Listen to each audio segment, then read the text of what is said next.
નમસ્કાર, પ્રણામ મિત્રો. જય માતાજી, જય શ્રી કૃષ્ણ. મિત્રો, આજની વાત જ્ઞાનવર્ધક અને સમજવા લાયક બનવાની છે.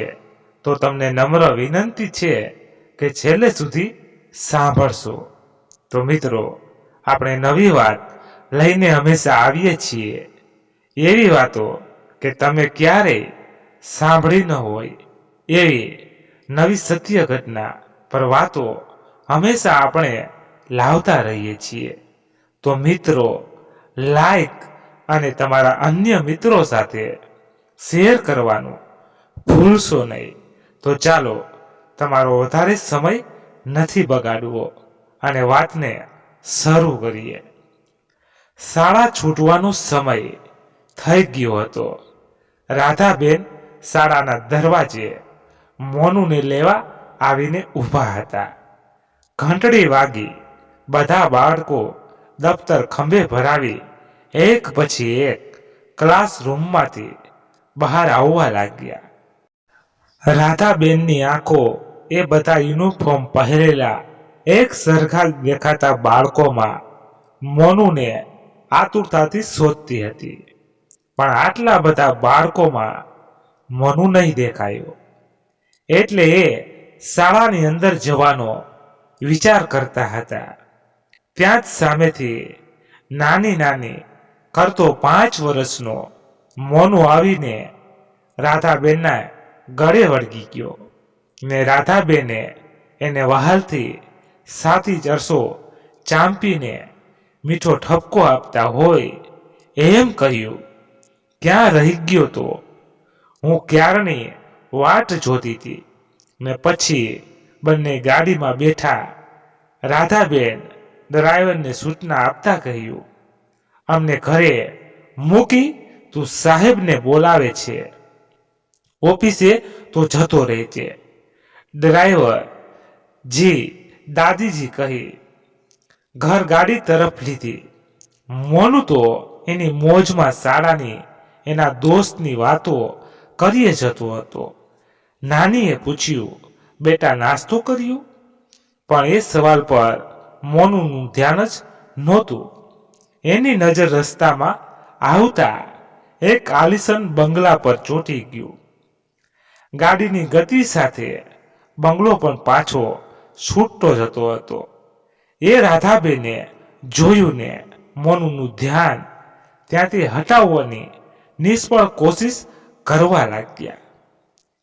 ગાડી તેજ ગતિએ આગળ વધી રહી હતી ને સાથે એ બંગલો પાછળ છૂટતો જતો હતો. ધીરે ધીરે દેખાતો બંધ થઈ ગયો.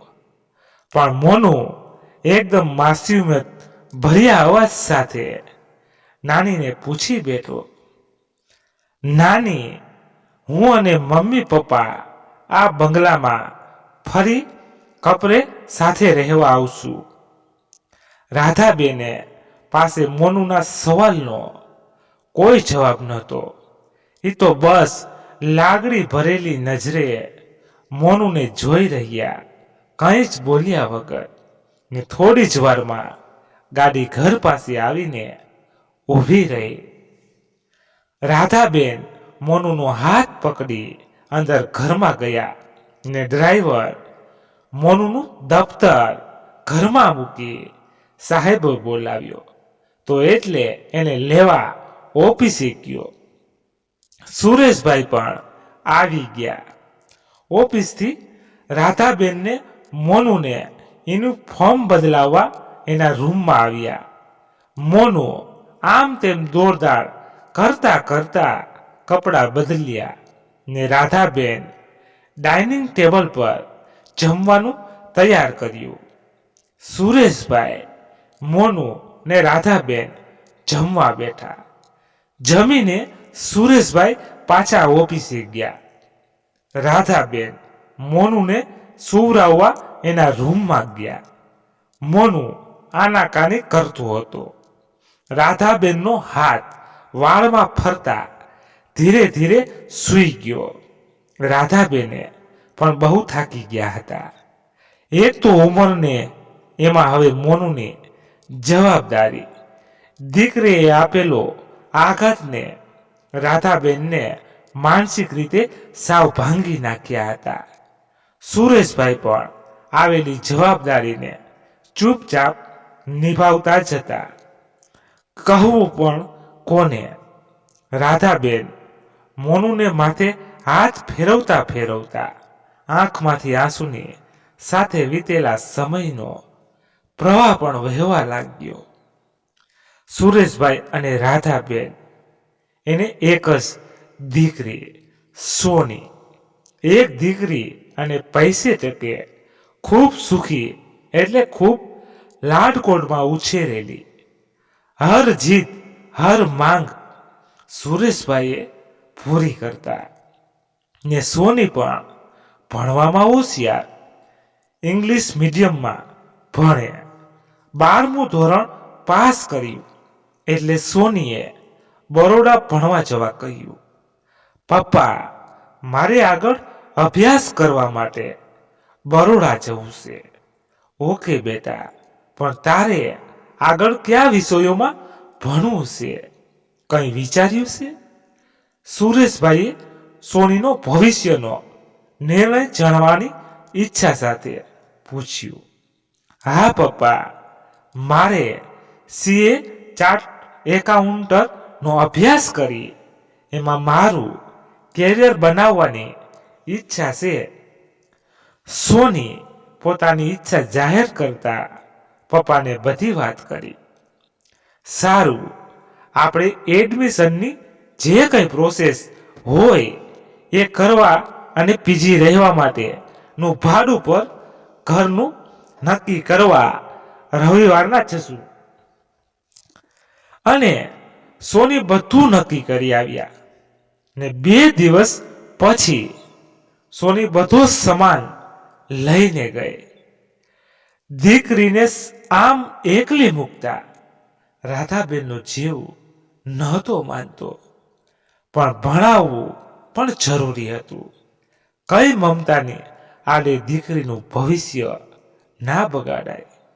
દીકરીને પગભર તો કરાવવી પડે એમ વિચારીને મન મક્કમ કરીને સોનીને જવાની હા કરી હતી. પણ રાધાબેનથી રહેવાયું નહીં. સલાહ સૂચનનો જાણે વરસાદ વરસાવી દીધો. સમયસર જમી લેજે, તારી તબિયતનું ધ્યાન રાખજે, તારો રૂમમાં સફાઈને તારી વસ્તુ ધ્યાન રાખજે વગેરે. પણ છેલ્લે એક અગત્યની સલાહ, મા બાપ નામ અને સન્માન વધે એવું કામ કરી બતાવજે. અમને દીકરીના મા બાપ હોવાનો ગર્વ થાય. સોની મમ્મીને પૂરો વિશ્વાસ કરાવ્યો ને કહ્યું, મમ્મી, હું એવું કોઈ કામ કરું જેથી મારા માતા પિતા દુઃખ થાય કે સમાજમાં એનું સન્માન નીચું થાય. મમ્મી, હું ખૂબ મહેનત કરીશ ને તમારું નામ રોશન કરીશ. મમ્મી પપ્પાના આશીર્વાદ લીધા ને સોની બરોડા જવા નીકળી ગઈ. બરોડા બધું બરાબર સેટ થઈ ગયું. બીજે દિવસથી ટ્યુશનમાં ભણવાનું શરૂ થઈ ગયું. પીજીમાં પણ ફાવી ગયું. ટ્યુશનમાં સોનીની મુલાકાત એક યુવક સાથે થઈ. એ પણ ભણવામાં હોશિયાર હતો, દેખાવે સુંદર. એને એકદમ સુશીલ અને નામ પણ સુશીલ. સોની અને સુશીલ સારા દોસ્ત બની ગયા. સુશીલ પણ બીજા શહેરમાંથી આવેલો ભણવા. બંને આખો દિવસ ભણવામાં સાથે વિતાવતા. સાંજે બહાર આંટો મારવા જાય. ધીરે ધીરે બંને એકબીજા માટેનો લગાવ અલગ મોડ લેવા લાગ્યો. એક દિવસ સુશીલે સોનીને સાંજે હોટલમાં ડિનર માટે સાથે જવા કહ્યું. સોની પણ સુશીલનું મન જાણતી હતી. એને પણ એ ગમતો હતો. સોનીએ હા કહી બંને એક સરસ ગાર્ડન રેસ્ટોરન્ટમાં ગયા. જમીને ગાર્ડનમાં બેઠા. બંને એકબીજાથી નજર ઝુકાવી વાત શરૂ કરવાની કોશિશ કરી રહ્યા હતા, પણ દોસ્તી ખરાબ ના થઈ જાય એ ડરથી કોઈની બોલવાની હિંમત નહોતી થતી. થોડી વાર વિચાર કર્યા પછી સુશીલ બોલ્યો, સોની, મારે કંઈક કહેવું છે, પણ મારી હિંમત નથી થતી. પણ નહીં કહું તો જિંદગીભર પસ્તાઈશ કે હું બોલી ના શક્યો. એટલે વિચારું છું કહી દઉં. મનની વાત, પણ તું ટેન્શન નહીં લેતી. તારો જે કંઈ પણ જવાબ હશે હું માની લઈશ અને આપણી દોસ્તી યથાવત રહેશે. એમાં ખોટ નહીં આવે. સારું, હવે વધારે લેક્ચર નહીં ઝાડ. બોલ હવે શું છે? સુશીલ થોડી વાર વિચારમાં ડૂબી જાય છે. એ થોડો મૂંઝવણમાં હોય છે. સોનીને કહું કે નહીં? ઈ હા કહેશે કે ના? શું કરું? હજુ વિચાર કરતો હતો ત્યાં સોનીનો અવાજ એના કાને અથડાયો. ઓકે, ચાલ હવે હું નીકળું. મારે મોડું થઈ ગયું છે. તું કંઈ બોલીશ નહીં.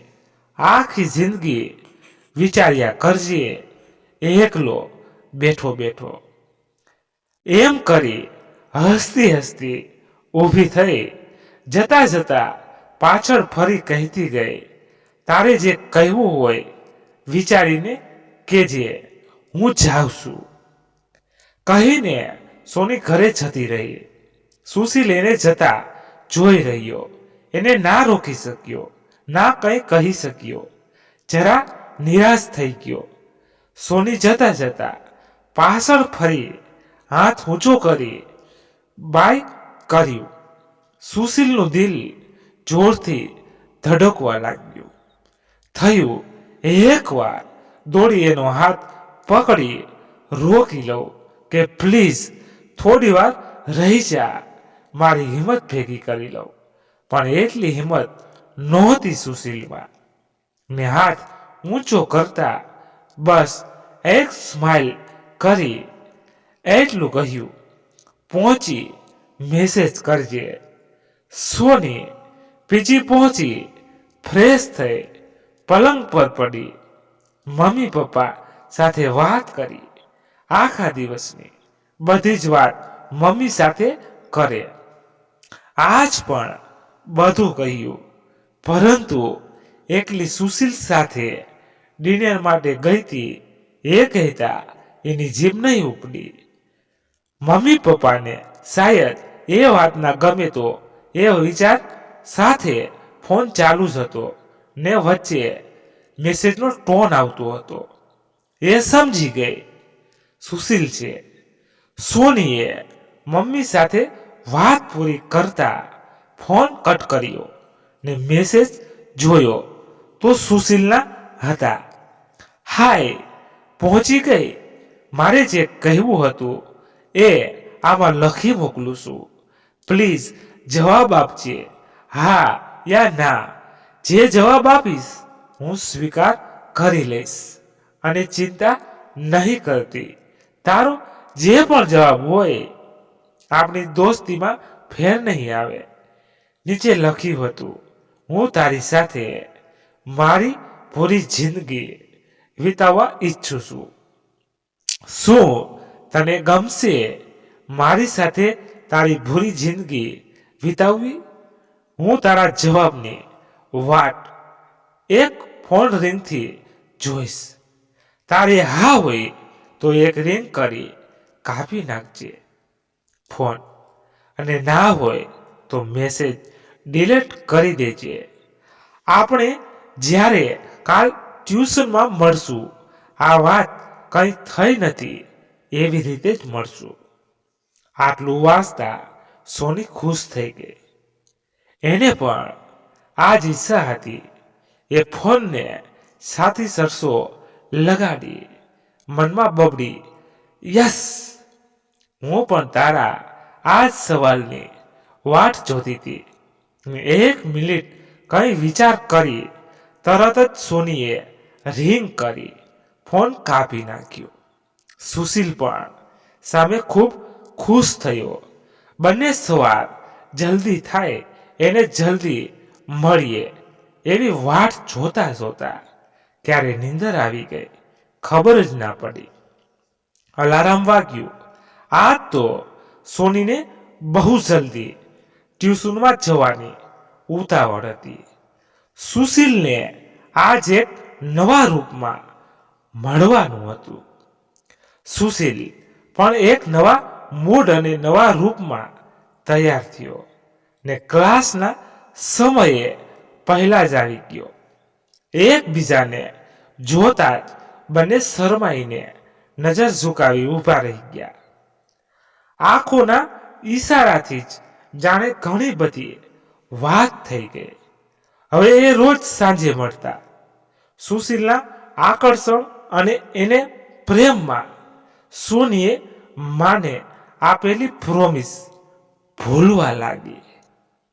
એને સુશીલ તરફના લાગણીના બહાવમાં આગળ ને આગળ ચાલવા લાગી. એક દિવસ સુશીલ લગ્નની વાત ઘરે કરવા કહ્યું. બંને રજામાં ઘરે ગયા ને લગ્ન માટે વાત કરી. સુશીલના ઘરના એ ચોખી ના કહી દીધી. પણ એ મક્કમ હતો. સોનીના મમ્મી પપ્પાએ પણ ના કહી. સોનીએ મનાવવાની કોશિશ કરી પણ મમ્મી પપ્પા નહીં માન્યા. જો બેટા, તમે બંને સાથે ભણો છો, સમજુ છો. મેં કે તારી મમ્મીએ તને કોઈ પણ બાબતમાં રોકટોક નથી કરી. એ પછી કપડાં હોય, દોષ હોય કે ભણવાનું, તારી ઈચ્છા અને તારી ખુશીનું પહેલું ધ્યાન રાખ્યું છે. આજે ના પણ અમે એટલે જ કહી રહ્યા છીએ. ધીમે ધીમે દુનિયાદારીને જવાબદારી માથે આવતા જ્યારે લાગણીના પૂર ઓસરી જય જીવન વેરણ થઈ જાય છે. એ લોકોના રીત રિવાજ ઘરના એ બધું સંભાળવું તારા માટે શક્ય નથી. એની જ્ઞાતિ અલગ છે. તું એટલી લાડકોટમાં ઉછેરેલી છે કે એ ત્યાં આટલી આવી રીતે છૂટથી નહીં રહી શકે. સુરેશભાઈએ સોનીને સમજાવી પણ કહેવત છે પ્રેમ આંધળો હોય છે. સોનીને તો બસ સુશીલ જ દેખાતો હતો.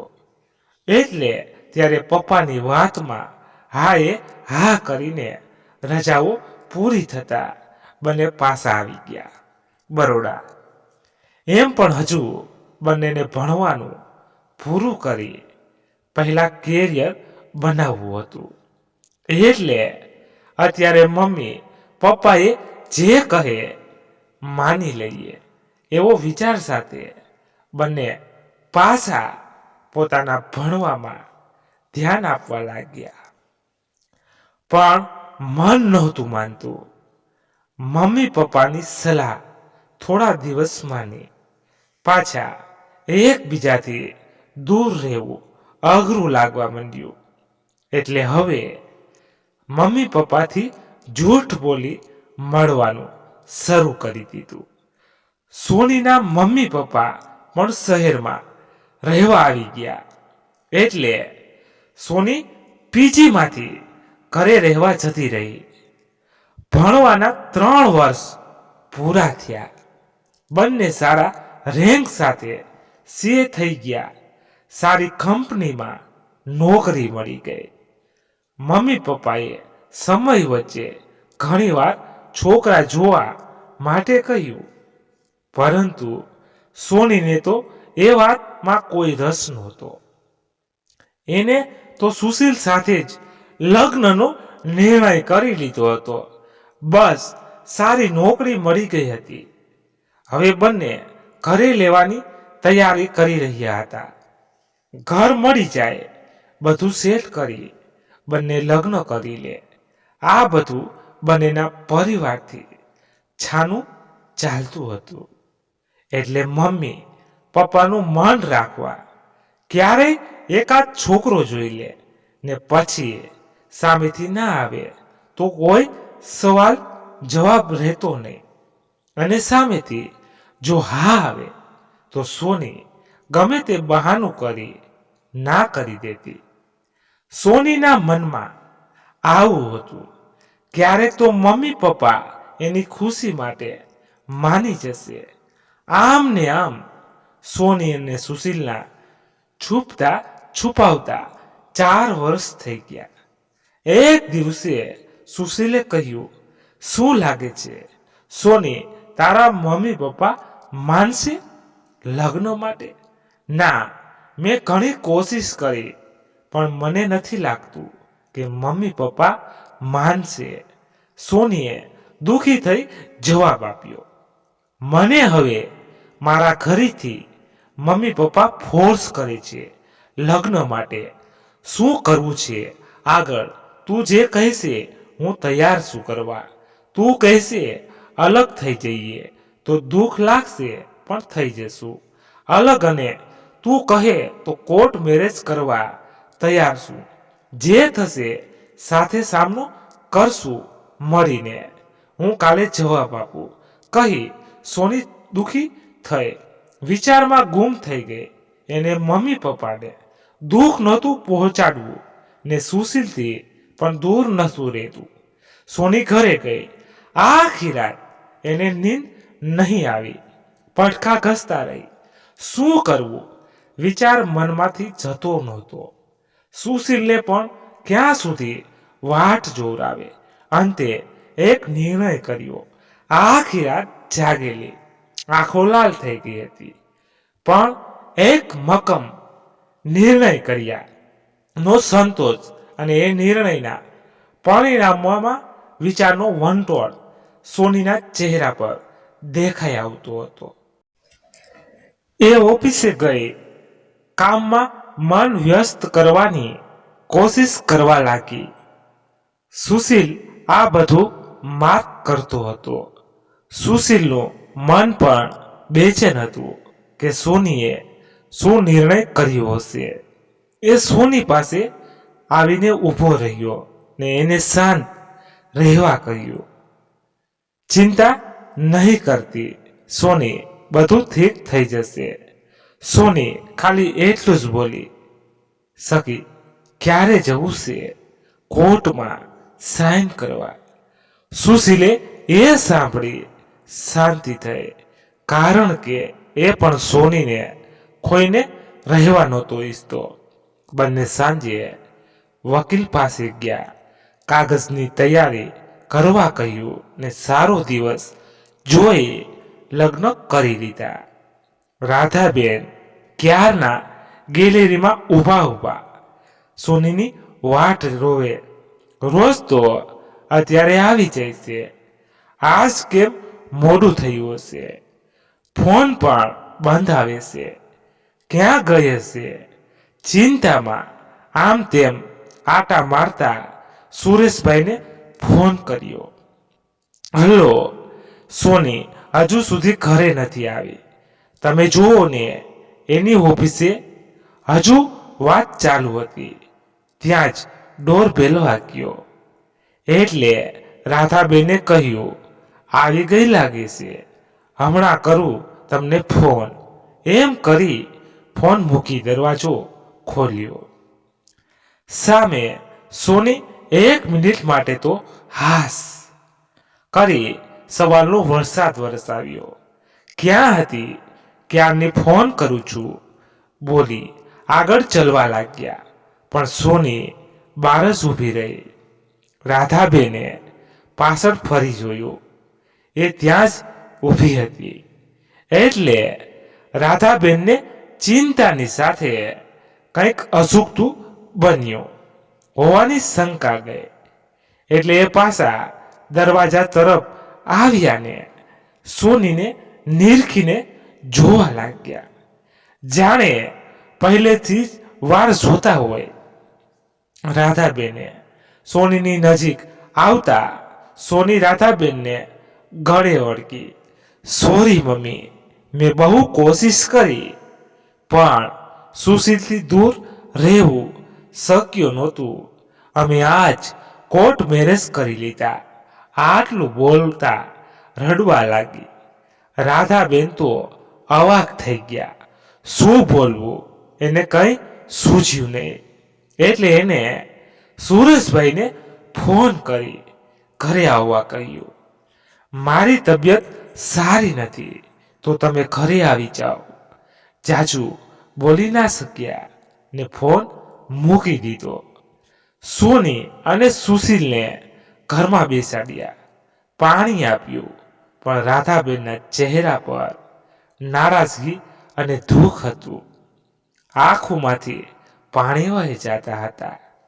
હાથ પગ ધ્રુજતા હતા.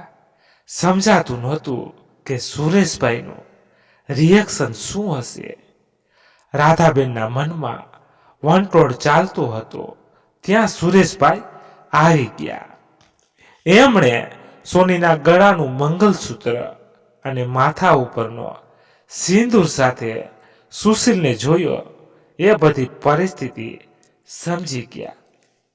કંઈ બોલવાનો હવે અર્થ નહોતો.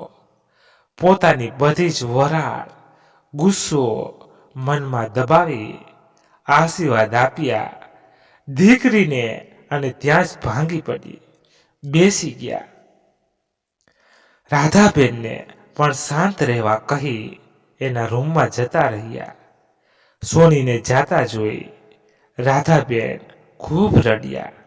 એ આંખોના પાણીથી એમનો તકિયો પલળી ગયો અને રાધાબેનની આંખ ખુલી ગઈ. એણે ઘડિયાળમાં જોયું તો 5 વાગ્યા હતા. મોનુને હોબી ક્લાસમાં મૂકવા જવા ડ્રાઈવર આવી ગયો હતો. મોનુ હોબી ક્લાસ ગયો. રાધાબેનને ફોન હાથમાં લીધો અને નંબર ડાયલ કર્યો.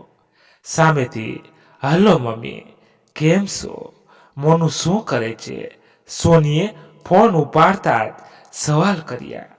અમે મજામાં છીએ, પણ મોનુ બહુ યાદ કરે છે તને અને સુશીલને.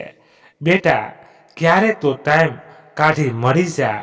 અને હા, તારા કેસનું શું થયું? રાધાબેનને મા અને નાની બંને તરફથી ફરજ નિભાવતા પૂછ્યું. બસ પરમ દિવસે જ છેલ્લી તારીખ છે. ફેસલો આવી જશે અને હું મોનુની કસ્ટડીનો પણ ત્યાં જ નિર્ણય થઈ જશે. સોનીને આટલું બોલતા જાણે કોઈ ફેર ના પડ્યો હોય. એની લાઈફમાં એમ બોલી ગઈને, સારું મમ્મી, કામ છે, અત્યારે પછી વાત કરું, એમ કહી ફોન મૂકી દીધો. પણ રાધાબેનનો જીવ ઉચક થઈ ગયો. જીવનમાં ઉતાવળા લીધેલા નિર્ણયોના પરિણામો બહુ દુઃખદાયક આવતા હોય છે. રાધાબેનને એની ચા લઈ હિંચકે આવી બેઠા, પણ મનમાં દર્દ હતું. મોનુની ચિંતા હતી. સોની એને સુશીલ પોતાની સફળતા અને ઈગો માટે એક માસૂમના ભવિષ્યની બલિ ચડાવી રહ્યા હતા.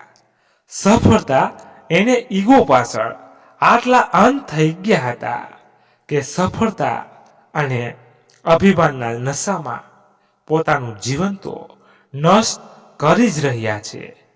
પણ આ માસૂમનો પણ વિચાર નથી આવતો એને. ચાની વરાળમાં જાણે રાધાબેનની હૈયા વરાળ પણ આંખમાં સામે ઉડવા લાગી. સોની અને સુશીલ લગ્ન કરી ખુશ હતા. સંસાર સરસ ચાલતો હતો. એક પછી એક સફળતા મળવા લાગી. ગાડી, બંગલો લીધો ને 1 વર્ષમાં મોનુનો જન્મ થયો.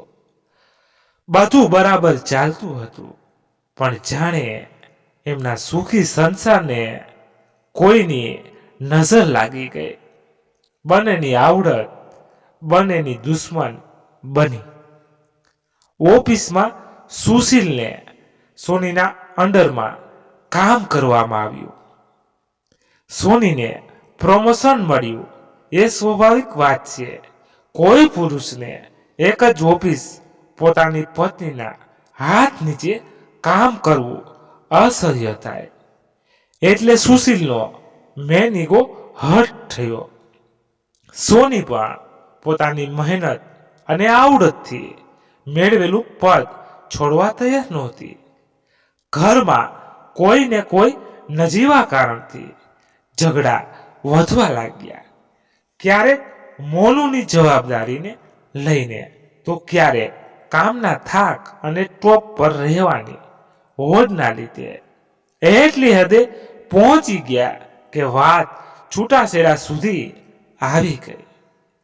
3 વર્ષ ઝઘડાને કંકાસથી કંટાળી અંતે બંને અલગ રહેવા લાગ્યા. કોર્ટમાં ડિવોર્સ કેસ દાખલ કર્યો. કેસને પણ 2 વર્ષ થવા આવ્યા. મા બાપના ઝઘડામાં મોનુનું બાળપણ ક્યાંય પીસાતું હતું. એટલે રાધાબેન એને એના ઘરે રાખતા. એના મા બાપને તો પોતાના અહમની અને કેરિયરની વધારે ચિંતા હતી. પણ આ બધું જોઈ રાધાબેનનું દિલ કાંપી જતું. બાળકોને જેટલી સ્વતંત્રતા આપીએ એની સજા મા બાપે જ વેઠવાનો વારો આવે છે. સોનીને જે સ્વતંત્રતા આપી એનું જ આ પરિણામ છે.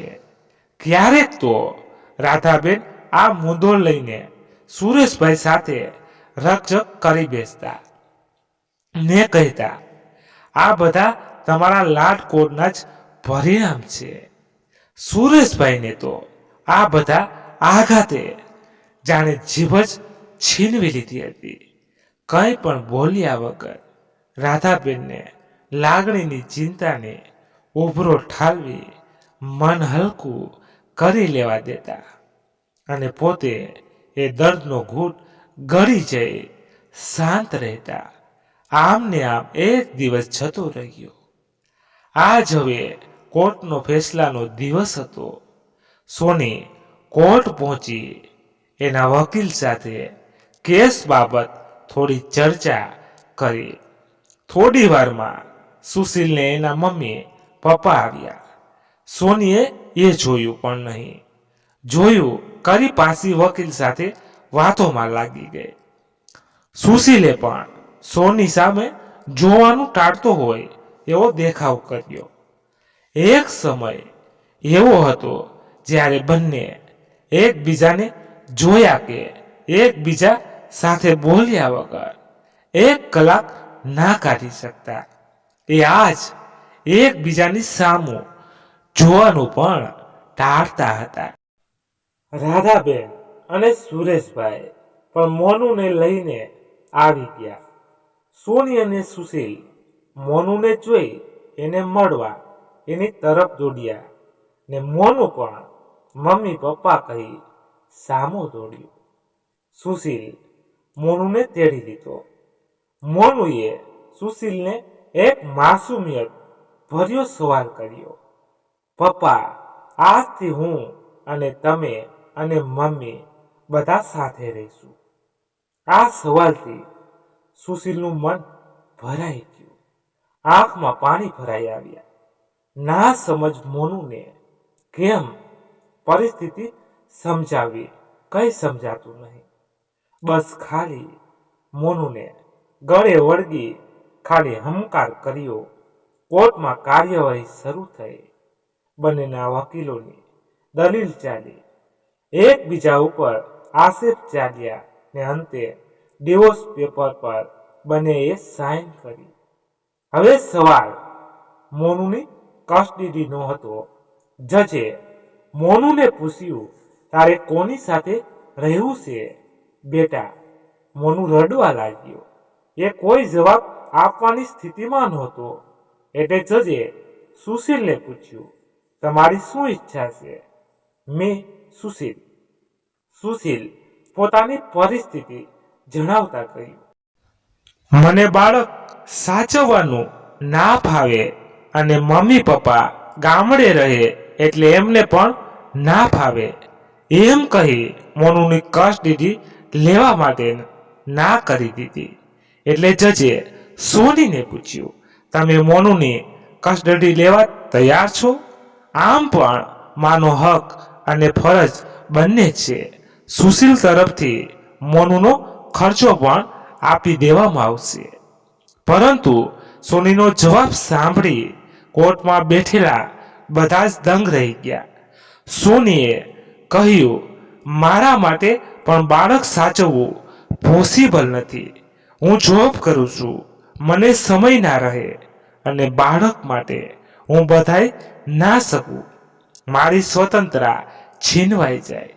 આટલું સાંભળતા રાધાબેનને પોતાના સંસ્કાર ઉપરથી જાણે વિશ્વાસ ઉઠી ગયો. એ મારી છોકરીને આવા સંસ્કાર તો નહોતા આપ્યા. ભલે હું ભણેલી નહોતી તો શું આ ભણતર અને સફળતાના સંસ્કાર છે? રાધાબેનની આંખમાંથી આંસુ વહી જાય છે. વિચારે છે, હવે આ માસૂમનું કોણ? મોનું પણ રાધાબેનને વળગીને રડવા લાગ્યો. એ માસૂમને ડિવોર્સ એટલે શું નહોતી ખબર, પણ એટલું તો સમજાયું કે મારી મમ્મી કે પપ્પા મને રાખવા કે મારી જવાબદારી લેવા તૈયાર નથી. જજે પણ અચંબિત નજરે સોની અને સુશીલને જોતા રહ્યા. એક મા બાપ થઈને પોતાના બાળકની જવાબદારી કરતા કેરિયરનું વધારે મહત્વ છે. આજકાલની જનરેશનને એ જોઈ જજની આંખ પણ ભરાઈ આવી. રાધાબેન આંસુ ભરી આંખે મોનુને ઊંચકી ઊભા થયા અને સાડીના છેડે પોતાને આંખો લૂસી અને મોનુની આંખો લૂસી ગાલ પર હાથ ફેરવી ચુંબન કરતા ભારે અવાજ સાથે બોલ્યા, મોનુ, આજથી અમારી જવાબદારી, હું એને મોટો કરીશ, મા અને બાપનો પ્રેમ આપીશ, ભણાવશું.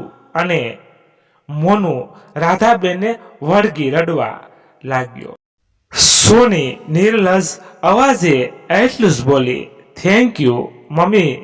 બધા એની એ મરેલી મમતાના નિર્લજ આભારને તિરસ્કારી ભરી નજરે જોઈ રહ્યા, પણ એને કશો ફેર ના પડ્યો.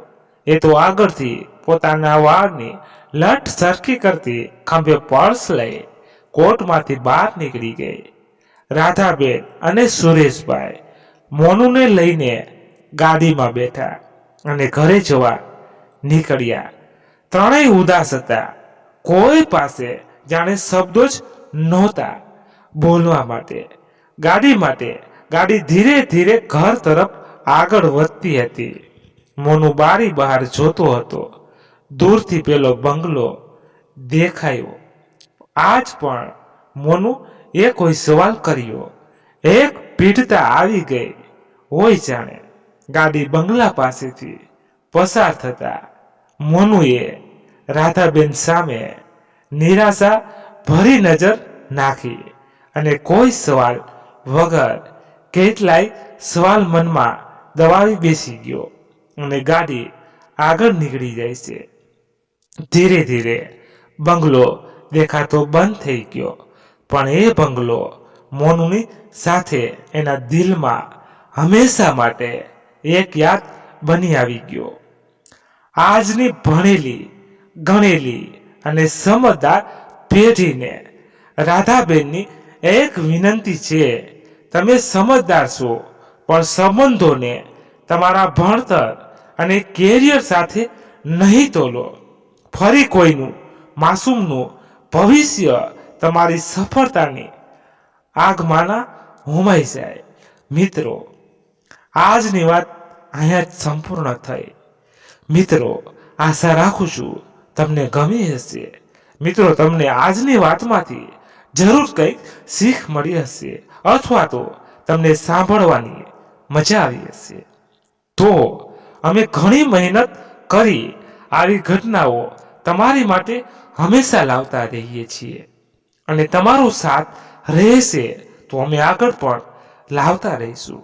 તો તમને નમ્ર વિનંતી છે કે એક લાઈક અન્ય મિત્રો સાથે શેર કરી દેજો અને ચેનલને સબસ્ક્રાઇબ કરી દેજો અને એક સરસ મજાની કોમેન્ટ કરી દેજો.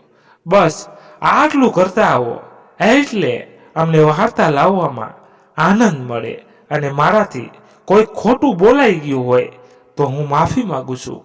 ધન્યવાદ. ફરી મળીએ નવી વાર્તા સાથે. ત્યાં સુધી બધા મસ્ત રહો, તંદુરસ્ત રહો. જય માતાજી, જય દ્વારકાધીશ. હર હર મહાદેવ, મહાદેવ, મહાદેવ. જય શ્રી રામ, જય બજરંગ બલી. મિત્રો, બસ સાચું તો આ જ છે. બસ ભગવાનના નામ લઈએ એ જ, એમાં બધી ખુશી મળી જાય, બધું જ મળી